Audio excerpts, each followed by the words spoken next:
I got it to choke back with tears, sorry. And I heard the story different when my dad told me than I hear it now. And then recently I found a written version. You're bringing them here, Lisa. That my grandmother wrote of her grandmother's version of the story. It is the story of Georgie, who was 6 years old in 1871. Georgie Barrett lived in the north side of Chicago near Lincoln Park. Some of you may be familiar with Chicago. You may know Lincoln Park. Lincoln Park used to be a graveyard, and all the graves have been removed because they intended someday to turn it into this spectacular park, the way you know it now. So Georgie lived with his father, John, and his mother, Mary, who was pregnant at the time. Life was different in 1871 than it is now. To get somewhere, you either walked or you took a horse and carriage. When you recorded the business, the books for your business, you wrote in a book. Bookkeeper meant writing down numbers in a book. That morning, the fires had been going all over the south side of Chicago. And the bookkeepers from my great-grandfather's business brought them over because they weren't sure if his business, which was a bookbindery, was going to survive. So they brought him the books on horse and carriage across the river, the Chicago River. In 1871, the houses were made out of wood. And in the barn was a cow, where you would milk your cow, milk the cow in the morning so that you would have your milk for breakfast. The legend goes that Mrs. O'Leary was milking her cow on October 8th in 1871 and knocked over the lantern that she was using to light the barn. And it started the barn on fire, and it started to spread. Amazingly, her house didn't catch fire, but the rest of the city did. Her house is still there, and it's where they train the firefighters in Chicago State. Mrs. O'Leary screamed, "Help, help," and ran down the street, and somebody rang the fire bell. Well, the firefighters had been towing the fire wagon with the tank of water burning throughout the city all morning or all day for several days to put out fires. So they were very tired. The fire had been sporadically, but then it started to spread and spread. The fire traveled close to the Chicago River, and Georgie's father looked and saw the fire and wondered whether the fire was going to cross the river. And you know how fire spits and sparks and embers shoot? An ember shot onto the mattress that somebody was carrying on a wagon and across the Chicago River. So the fire spread through the south side, across the river to the north side, where Georgie was with his parents. John told his wife, Mary, to go to the prairie, go west to the prairie, which you might call the western suburbs now, but it was a prairie back then, and a family who they didn't know took Georgie and Mary in so that they could be safe, while John stayed back at the house. He took the family silver and he put it in the well. And he took the furniture with his neighbor Sexton and piled it up in the park, at Lincoln Park. And then took the carpet and dumped it in the well and dragged the carpet to Lincoln Park and covered the furniture, the few things that they thought they really could survive on, and the books from his business, and put them all underneath the wet carpets. They only had 3 buckets, so they filled all 3 buckets with water and took them to the park.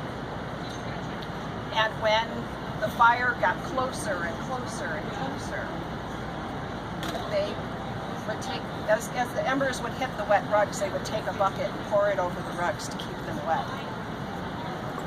Mary was on the west side with another family, gracious for the strangers who took them in, their hospitality and their compassion. And she worried about her husband, left behind in the fire, didn't know if he was going to survive.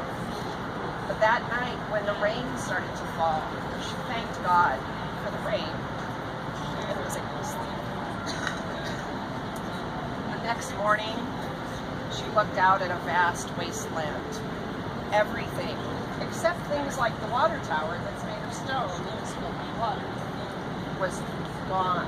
The whole city had been wiped out from this fire. But she was determined to go find her husband, dead or alive. Got back in the wagon, traveled back to the city, happened to come across a drugstore where a man had, believe it or not, had ice cream. So he took tubs of ice cream to the park looking for her husband with Georgie on the wagon at her side. And she came across a huge mountain of soot that looked kind of like the carpet she used to have in her. And they called his name, John! And he came out from under, covered with dirt and sweat and soot, grateful to be alive. And she, at the drugstore, she happened to run across his brother, John's brother, George, her son was named after, who had gotten an extra in the Ann Arbor newspaper and took the train down to see if he could help, if there was anything he could do to help. And so he came back with Mary to the pile. The house was gone. The silver was in the well, which she found before she found John, and preserved, which was the family wealth in those days. The family wealth was the family secret. And those kinds of books for the business was how you knew who owed you money, who you owed money to. So they were able to survive their family, their business, their family wealth, you know, what kept them going, by using what little they had to put the water over the rugs. So as I was growing up, my dad told me this story. I always heard the story of Georgie. But right before my father died, I recorded my father telling this story to my son. And I heard the story of the books in the book dealer, because I'm a business owner now. And recently, when I found this text version of my grandmother, I heard the story of Mary, who was pregnant at the time, because I'm also a mother.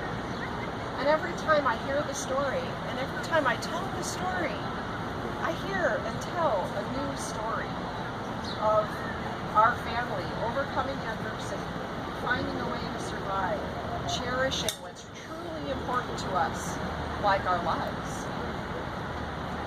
And recently, when our family was distributing the wealth after my parents died, somebody asked, who wants the family silver? I don't want the family silver. Then I remembered the story of the silver in the well, and how important it was to save this legacy for that part of my family, and how important it is for me today. So today I have the family silver, at least some of it. It's not in the well, but I'm going to keep it.